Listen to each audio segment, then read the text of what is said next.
Hi there guys, thanks and welcome to part 8 of the Storyteller video blog episode 12 if anyone's been watching and I'm keeping count. But I'd like to welcome this week and like to thank you all. I'd especially like to thank my interviewees for this week. I'm glad you've enjoyed the interviews. We're keeping it up, we're keeping up 2 per week, maybe 3. I've already got some lined up for the next couple of weeks actually, and I'm going to keep it that way. But you guys who I've sent the links to, please fill it out.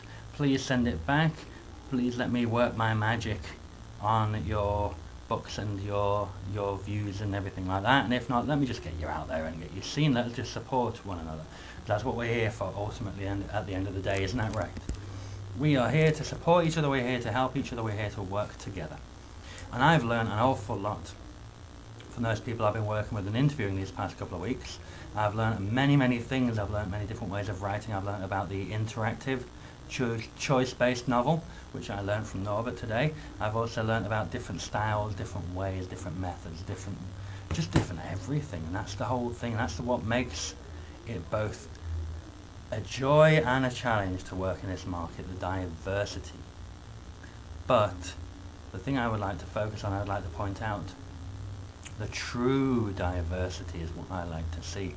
Not those who fit into a shoebox genre and must include sexy man number 5 and confused young woman number 6 who may be in love with sexy man number 5, or perhaps sexy man number 3, 7 or 10, and is also a vampire and might be an angel and also the savior of the world. Everyone who knows me knows I do not like those genres, but I like something with a little bit of a difference, something with a little bit of a refusing to fit in. Because essentially that's what we are as writers, isn't it? We are people who don't want to fit in, who don't want to be part of the usual, the norm, and everything like that. Now, announcement time also, I have opened up the members only area of my website. If you're joined already, please enjoy chapter 1 of my upcoming trilogy, book one of my upcoming trilogy, known as Hegemony, so far known as Hegemony, A Flame Undying. Chapter 1, The Sons of Nemesis, is available now. Please, it's embedded in the website link. Go ahead and read it. Enjoy. You're going to love it. It is the result of, as I say to many people, 20 years of good, solid work.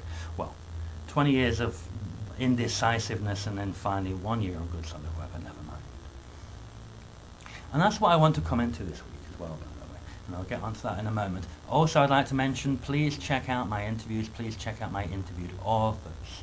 Please support one another. We're all emerging authors. We're all trying to break our way in. But like with any form of social media, any form of business, networking is the way to do that. By getting to know people, supporting each other, and building up that network, that framework, that connectivity of folks who actually do the same thing as you do. I found the crazy thing is, I started networking before I started writing again seriously. And I networked by fortune rather than design with a couple of famous people, and they read my work and they said, publish this, write it, finish that story. And I did. And I'm still finishing it. That's the lesson that we have to learn here. You never finish your writing, you're always finishing it. You've never actually finished it yet. Now let's move on to today. I'm calling this week's episode of The Art of the Storyteller Part 8, The Evolution of the Story. Because that's essentially my story for those of you who've heard it before. I spent close to 20 years with some ideas, with some fragments, with some short stories, none of which were actually fully related to one another. Or so I thought, but they are now. And how did that happen? I don't know, how did that happen? Please tell me, share your wisdom and your knowledge with me. Why don't you? A great, wise and learned one. And I told him, wise, learned, I don't know. Just, I know some stuff. And that's about it, and that's the stuff I like to share. Now I hope you take away from these sessions with us something that will improve your writing and improve your belief in yourself more than anything else. But, to come back to the point, 20 years. I had fragments, I had pieces, I had ideas floating around, and I didn't think I was going to finish it. I didn't know how I was going to finish it. Every time I started, I came up with bits, and then I stopped. I hit a wall. I hit our worst nemesis as a writer ever, the doom of writer's block. I know. Yeah, I hit writer's block and I just couldn't get anywhere. And why was that? Because essentially I think there are 3 factors to what make you a good writer. There's your story. Whether your story is unique or it's similar to things that have been out there before doesn't matter. How you tell it. That's how you make it unique. And then, as I mentioned in the previous episode, your passion. Your passion, your muse, your motivation, your reason. That is what turns your fragments, your bits, your notes into an actual story, because that passion is what keeps you up at night writing and writing and writing and writing like a hamster on a wheel. That passion is about what makes you want to get it out there and have other people reading. That passion is what makes you want to communicate your message, your idea, your story, your lesson, I suppose. That is what makes you want to do more. And I really want to touch on the idea of the process, of the evolution, because as I said, I started out with some fragments, some bits, some short stories, some ideas, and I had no coherent whole. I had no story, I had no plot, I had no idea. And why? Because I stopped believing. I ran into my first big hurdle of when I first started writing my story at the age of 13, I went crazy. I spent every available second of every available day writing my chapters. And I was following it. I was following a plot, I was following a framework, I was following rules. And I ran into a wall when I discovered that what I was writing bared a remarkable similarity, probably a subconscious thing I did, to a very famous tabletop wargaming system known as Warhammer 40,000. And I stopped dead because I couldn't think of how I could write what I was intending to write and create when it bears such a strong resemblance to this thing.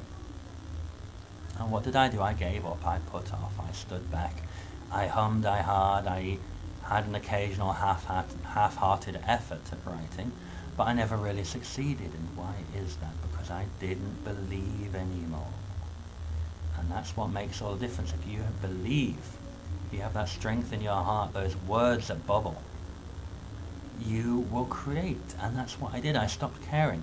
I stopped caring about rules, about conventions, about doing this, that, the other, and following, plotting, and laying it out.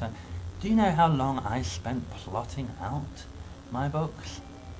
I spent more time plotting those damn things out than I actually spent writing them. And why?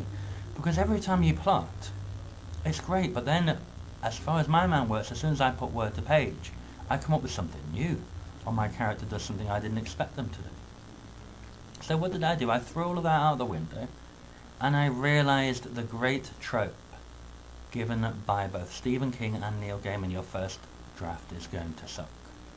So what I feel is more important, write your first draft from start to finish, and then go back and look at your plot, adapt it, change it, and see if you need to come and edit your story to change order, to change facts, to change datelines, to change coherency.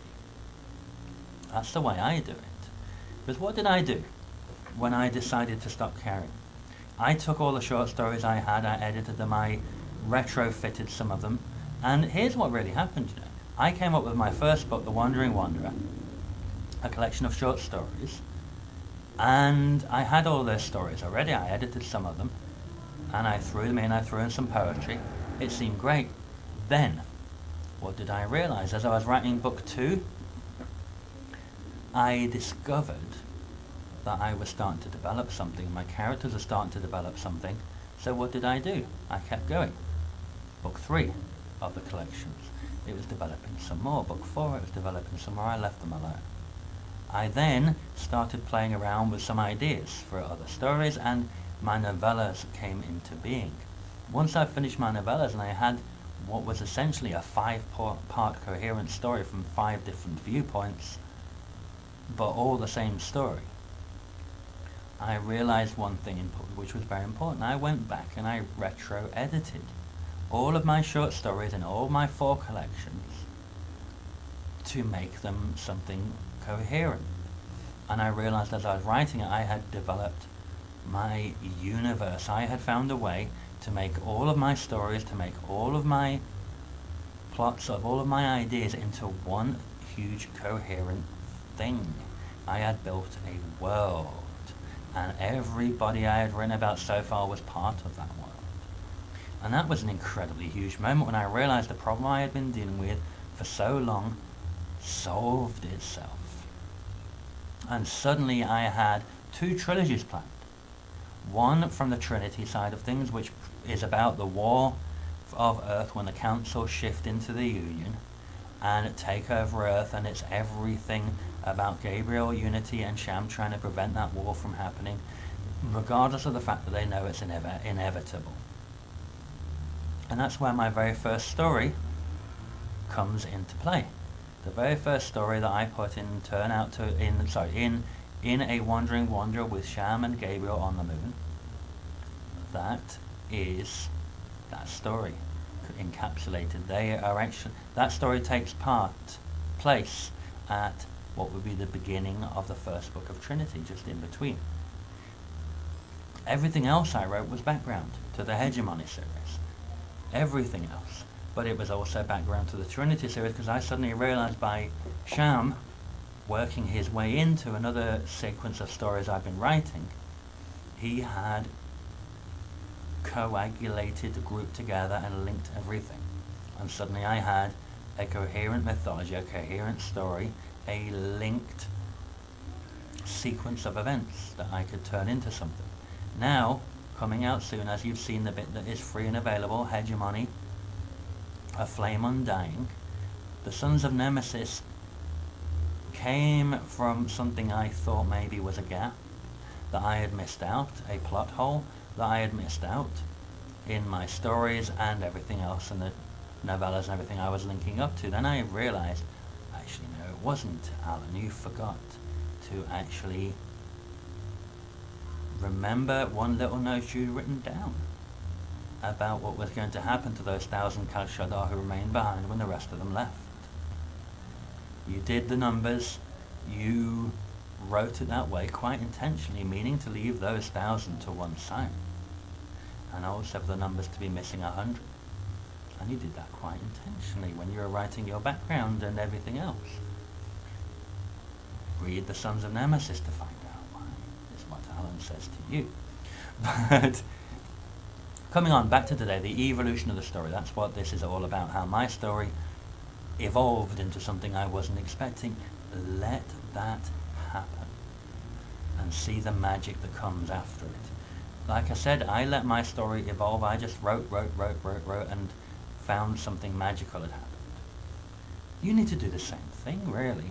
You need to let your story evolve. You don't need to be tightly cast in stone plot. You, in my opinion, need to write out a loose idea. Do the famous J.K. Rowling route. Write the final chapter first, and then find your path there, because that's what happens in life, isn't it? Let's just say you were a clairvoyant and you had your crystal ball. I'm seeing a tall dark stranger, I'm seeing a cat wearing a beret, I'm seeing dogs smoking cigars and playing pool, I'm seeing cows playing violins and jumping over moons, and dog was playing the violin, sorry, and the cow jumped over the moon. You have your crystal ball. Even if you can see the future, you're only going to see bits, pieces, fragments. You may notice that if you go and see a fortune teller, they'll only give you bits. They won't give you the full. They won't hand you, say, here you are. From the second you leave here, that's it, all laid out and ready. You will have no surprises. You will have nothing interesting. Everything that's going to happen to you henceforth is written down on those pages. That would be lovely, wouldn't it? No, it wouldn't. Writing is a similarly joyful and pleasurable experience. I find I get joy in knowing where my story is going to end and then figuring out how I am going to get there. And my characters helping me. Because we've talked about this, your characters need to be believable, they need to be rounded, they need to be deep, they need to be interesting, right? How does that happen? What makes us as human beings interesting? Our stories, our experiences, our lives. What makes our characters interesting? Likewise. So, in a human being's life, in a person's life, nothing is known in advance. Everything happens as it happens, correct? There are some things you know, some things you plan out, but how many of you have had that not work? You've had your plans, you've had your decisions, you've had your future choices and everything laid out, and then person you're in a relationship turns out not to be the person you thought they were. That university tended not to be the one that gave the kind of course or the kind of degree that you wanted. That job turned out not to be for you. That city turned out not to be for you. This, that, the other happened. I find what makes a story more believable, what's more interesting, is that sometimes that unpredictability. Okay, in my Enoch series, I have quite intentionally manipulated my readers. I have done something rather naughty, I've done something rather clever, I've led them down the garden path, hook, line and sinker to believe something. And it's not until the very end of that chapter that they're wondering, am I right about that? Is that what's actually going to happen? And they still actually don't know. In the subsequent 6 chapters, I'll drop some hints. But I'm not going to confirm it yet. I'm going to get there. But to be honest, I didn't have that planned and plotted out from the beginning when I was writing. No, that came to me when I was rewriting chapter 2. And I thought, hey, these guys sound a little bit familiar. What if And then I went back and rewrote my intro, my prologue, quite intentionally putting my prologue to be misleading, to lead the readers into a certain direction. And of course I've now ruined that for all of you who are going to read it, but I still haven't told you the bit that you're going to be wrong about. But you will, and you'll enjoy it when you finally figure it out. That's the thing. Sometimes that unpredictability, that spontaneity, that spur of the moment invention and decision, that choice of words, that choice of action, that choice of thing you made your character do, changes it all. And then you can either edit it out, or you can take that live wire of unpredictability, that spontaneous moment, that moment of inspiration when the nuns whispered into your ear, when your muse sent you a note, when whoever it is you believe gives divine intervention intervene, and say, hey, I have just actually written the best piece of writing I have ever written in my life, and why am I going to go and throw that away just because it doesn't fit into my tight, bound in stone, cast iron plot? Here's a trick for you. Iron you can melt iron down and make other things. Stone can be smashed up and broken or carved into something else. Take that inspiration you've got, that spontaneity, that evolution of your story or your character, and use it, and then go back and edit what needs to be edited to make it fit the rest of your story. And you may actually find, as did I, when you go back and you edit and you alter little bits here and there, you alter all of it, and suddenly you have something entirely new which was better than the original.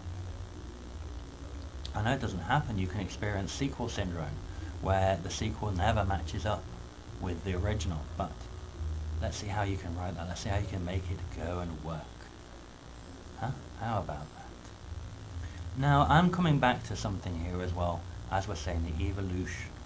How do you make your story evolve?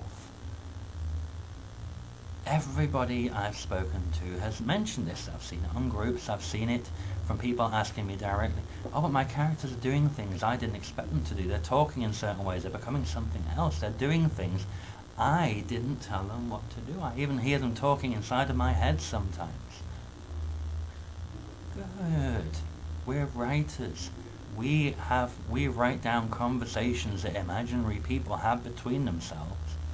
and put them in events that don't exist in worlds that aren't real, and then we try and sell our delusions to other people.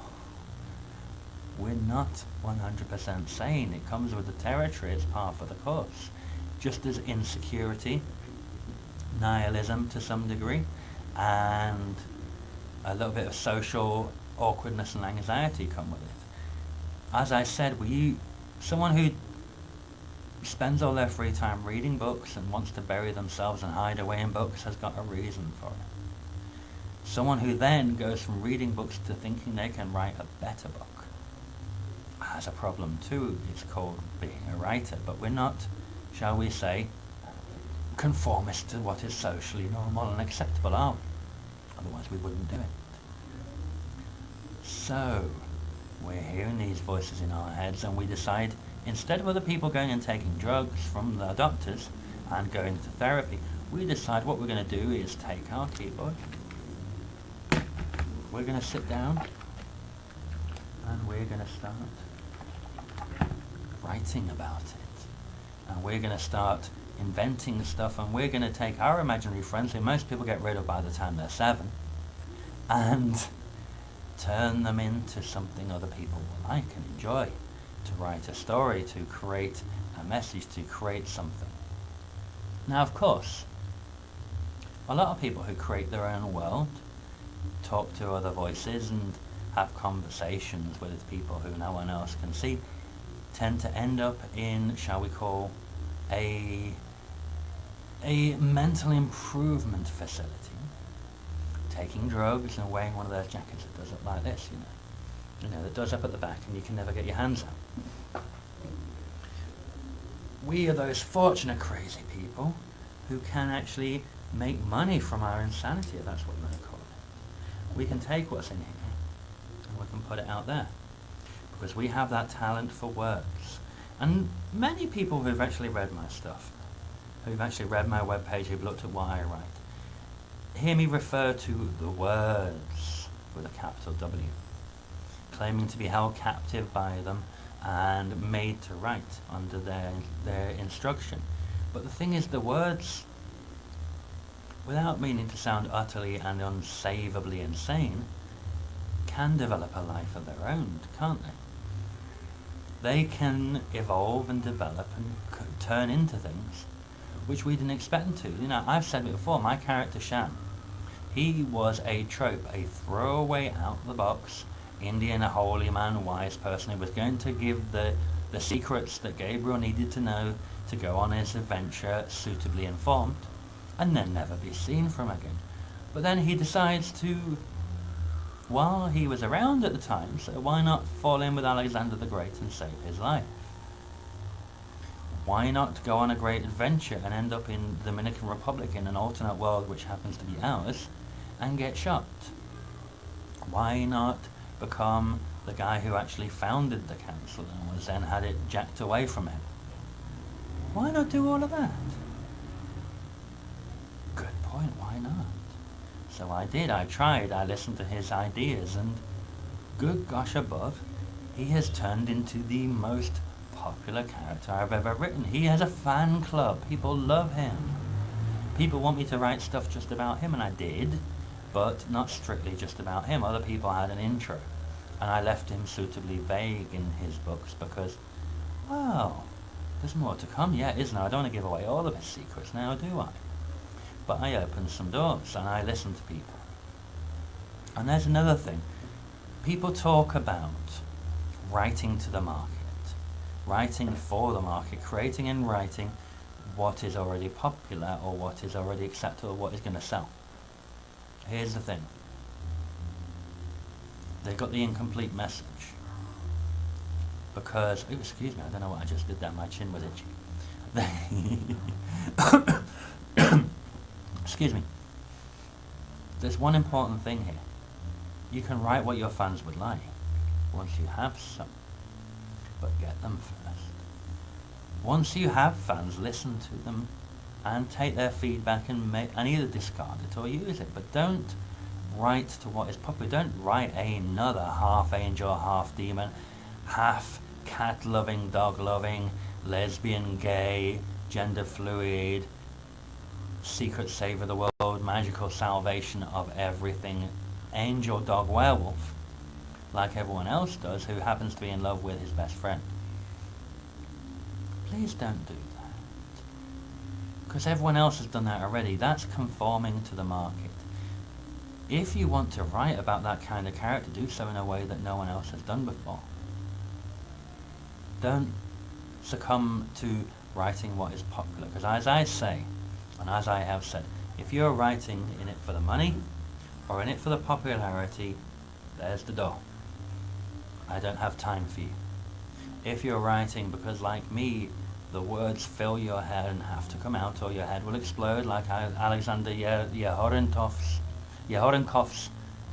famous profile picture of where he appears to be wearing either a burrito, no, not a burrito, what do you call it again? That thing you hit, piñata. Yeah, a piñata, a raw turkey, or something else, and it appears to be an exploding head. That's what's going to happen if the words don't get out.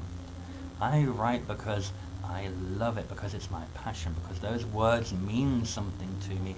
Creating means something to me. Being the one who makes these characters come to life means something. And it's the one thing I noticed when I realized I'm actually doing well as a writer, was the day when I started writing my Enoch series, and I realized none of the characters I was writing in that series sounded like any in the other series. There was no resemblance. They each had their own voice, their own style, their own way. Sable, even though there are some similarities between him, Lupanikis, and Kaliadis, is nothing like them. Sable is a kind of Gabriel style character that he doesn't talk anything like Gabriel. Enoch is a kind of Sham style character, doesn't talk like Sham. In fact, here's something I'd like you to consider and read in the samples I've given so far. Enoch doesn't have any direct speech at all. Enoch has purely reported speech. Why did I do that? Because it seemed like a good idea. And I have a reason for that. And I have a way of messing with people's minds and giving a big twist at the end of my books as why is Enoch's speech only ever reported? You tell me. No one has ever actually done a fully reported speech character before, to the best of my knowledge. I have, because I decided to do something different, and I decided to make Enoch utterly unique, because if I did direct speech, you know, inside of quotation marks, then how could I have kept his speech as unique as I needed it to, as different to everybody else as I needed it to? How could I have done that? I don't know. How could you have done that, Alan? I decided to invent something. And maybe I haven't invented it. Maybe it's been done before. But I decided to do something different. Sable talks as normal. Lucifer, Asmodeus, Abaddon, everybody else talks like normal folks do. But each one does have their own pattern of speech and style and use of language. Especially Asmodeus at the end. Or Abaddon at the end of his last appearance, because he is currently possessing a corpse which had a Joker smile cut into its face by Sable. And its jaw broken, so it's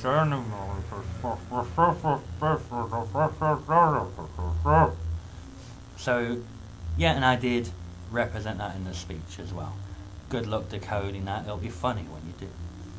But I'm adding, that's the thing as well. You have to think about the elements in the evolution. Letting humour have free play. That little scene where I decided to have a terrible, frightening demon who can raise the dead and possess corpses, trapped in a body temporarily because there was nothing else available because it all got burned up in a fire, for him to stay alive and after his requisite 20 breaths from one body to another. And it was a little bit of humour. It wasn't necessary, but it kind of set that scene, didn't it? Read it. Tell me if you like it. Once I decide to let you see it, which may be a while, because I am going to tease you people about this Enoch project. One, because I'm collaborating with Joe, and two, because this Enoch series is going to be quite different to anything I've written before. and I want it to be a surprise for everybody. It's got some of my best writing I've ever done in it, but again, it's evolution. Evolution comes of your story comes of many different factors. There's a humour, there's a development of the character, there's the speech of the character, there's the speech that's used, there's the world, there's the universe, there's all little elements which just spring up. One favourite, to almost conclude, one favourite thing I let evolve into mine was that the whole thing of Lupanike's lamb stew. It became a joke amongst my own characters. And I used it as a way of just something to do, something to surprise people about Lupanikes, and something to just bring Sham in. Because Sham is a known glutton and pig. He just is. And I was thinking, what would draw Sham to speak to Lupanikes apart from the fact that he was a glutton and a pig, and Lupanikes was cooking something that smelled nice. So he came over and then remembered that Alexander had sent him on an errand anyway. So even food is part of the evolution, even silly little things. Because here's what you have to realize when you let things evolve. When you actually allow things to evolve by themselves, there's always the believability. What do your characters eat? What do they like eating? What do they like to do? What television do they watch if television is present in your universe? What kind of activities do they have when in their free time? What do they like to do? What do they enjoy? What do they love? Those sort of things develop as you allow them to, as you let things evolve, as you let your character naturally evolve into a real, believable person, up to the point where people will want to know Sham, even though Sham doesn't exist, and Sham doesn't exist outside of here, and outside of this screen here where I wrote him down on. You see what I mean? If you let things naturally evolve and let naturally become, you make them more believable. And then, if you have your plot in the... Now here's what I do, and I'll see if you agree. I will write my draft from beginning to end. Then I will stop, then I will review my draft, and as I'm reviewing it, I will write down key times, dates and events, and I will construct my timeline and my plot. Then I will play with it a little bit and see if there are any consistencies in it, any inconsistencies, any holes, any problems. If there is, then I will go and edit then, and through the edit I will correct those holes, those inconsistencies, and probably come up with some new ones as I'm writing. After that, I will do my second draft. I will go through that and compare it to my plot and my timeline, and I'll see if there's any more. Once there aren't, then I will finish everything up. I will go and make my orthographic, my grammatical, and my spelling corrections. I'll make a few little alterations. I will remove some bits I don't like, or rewrite bits that I think could be done better. And then I'm done. And now at the moment, I didn't do that from the beginning. I developed this process as I was going through. But that's what I'm going to do now. Come this year, that's my next major project. I'm going to go through my collections, I'm going to go through my novellas, I'm going to do just that. And my novellas and my collections are going to be redone and recreated. There is going to be the 3rd edition of those. And then by the time my novels are done, those related at least to Alexander's universe are going to be tight as a dog's. To use Lupanike's phrase, tighter than a duck's ass, when he thinks the other ducks are trying to bugger him. Yeah. I didn't invent that one. Lupanikes came up with that by himself. I totally deny and totally separate myself from all responsibility for that one. Lupanikes thought it was funny, and maybe it was. But the point of the fact is, I let my characters evolve and become, to the point where I can actually imagine what my character would do if I threw him in a situation. That's why I did Skander Draco. That scene where I had my character sitting in the modern world, doing modern things that they had no experience of because that world didn't exist in their universe. It was a little experiment just to see. And it worked quite well now you come to mention it. That's what you need to do, play, and if it turns into a good part of your story, keep it. That's what I'm saying about the evolution of the story. and that's where I'm going to finish. If it works, well, keep it. And if it doesn't fit, find a way to make it fit. Because those moments of inspiration, those moments of brilliance, those moments of, oh my God, what did I just write? That was incredible, are priceless. And if you try and recreate it another way, you'll probably ruin it. But now I'm coming to a close because we're reaching 40 minutes again, and people will not watch this through to the end because I'm not that fantastic and popular and great yet. Here's my summary, which I don't normally do. Go ahead. Let yourself be inspired. Let inspiration happen. Let evolution happen. And let your stories become amazing. Now, I am still looking for people who would like to be interviewed. I would like to give back. I would like to contribute. I would like to be an active part of our community in promoting, for no benefit to myself, other writers, just because I have received some blessings and luck along the way that I would like to share and help my increasing popularity increase the popularity of others. But it's time to go. You guys have a fantastic week. Please message me, email me, comment if you would like to become one of the chosen few who get interviewed by the Fisher. This is Alan J. Fisher signing out. Have yourselves a lovely week. I love you all. Happy writing, lucky writing, successful writing. Goodbye.